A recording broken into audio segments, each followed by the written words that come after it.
Welcome to the Spy Collection. This is Anastasios, and that is the series where we look at the allegedly leaked US intelligence community documents from early April 2023. Following our previous episode, a viewer provided us with a second page of that document, and this will be the topic of this episode. Please note that we cannot comment on the validity or authenticity of this document. However, it's an excellent educational tool and potentially, if it turns out to be real, a historically important spy artifact. If you haven't checked the first page of this document, please watch that video first. Links in the description. That document ended up with this sentence about Iran. The IAEA as of late February informed Tehran it lost voting rights at the IAEA for 2023 due to errors in contributions in 2021-2022 and required Tehran to pay a sum more than $1.4 million to restore its voting rights, according to a signals intelligence report.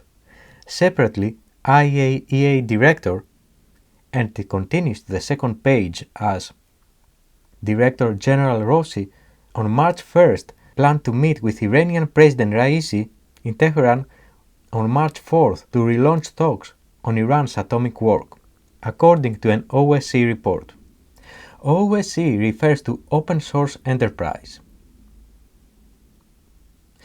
Based on that and the serial numbers written at the end of it, we can assume that using FISA, the NSA intercepted some of the internet communications of that Director General, potentially his emails, and the second one coming from OSCE.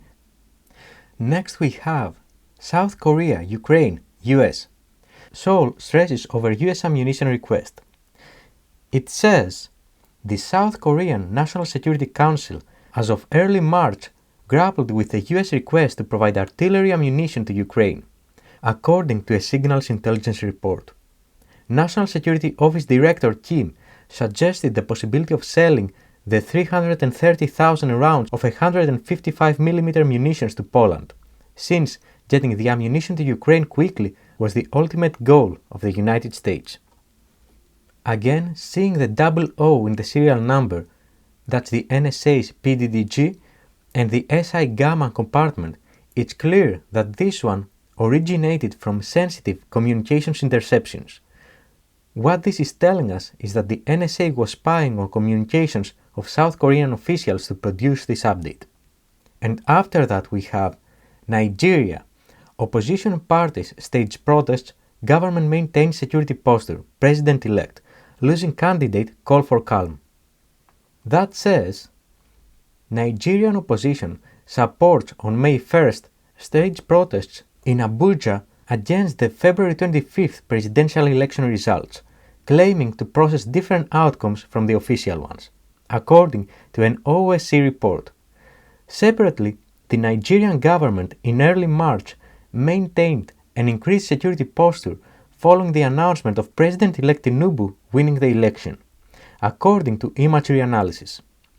Relatedly, Tinubu called on his rivals and supporters to join hands to rebuild the nations, and losing Labour Party's popular candidate Obi called for calm among his supporters, according to an OSCE report.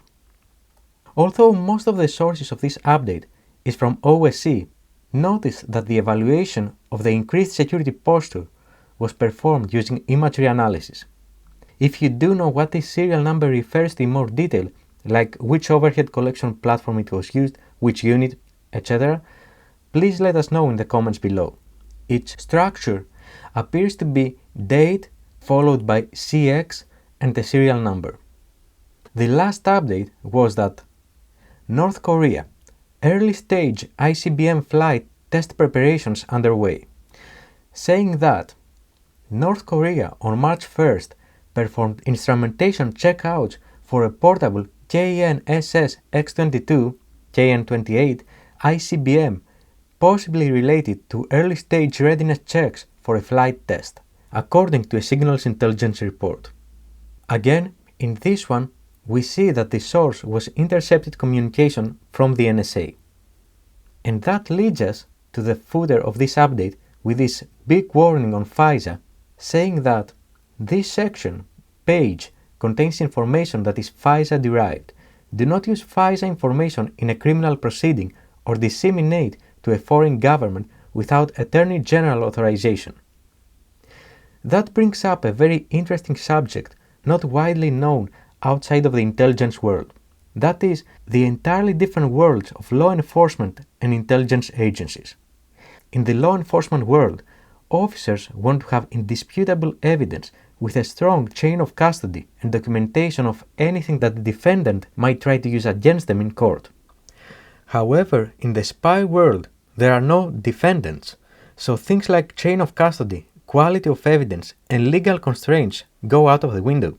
In general, there are countless stories of rivalries between the two entities. Nevertheless, due to FISA appearing like a court, some might think that it can be used for criminal proceedings, which it can't. It's still a spying capability. This is what this warning is about. And the last part is this. The regions and topics mentioned aren't randomly selected. Those represent what the CIA calls mission centers, or MCs. So what this is telling us is that those CIA intelligence updates are a compilation from all of those CIA mission centers. And that concludes the second page of this very interesting CIA intelligence update from March 2nd, 2023. It's a great example of modern all-source intelligence reporting with several real-world instances of how nothing is as it seems.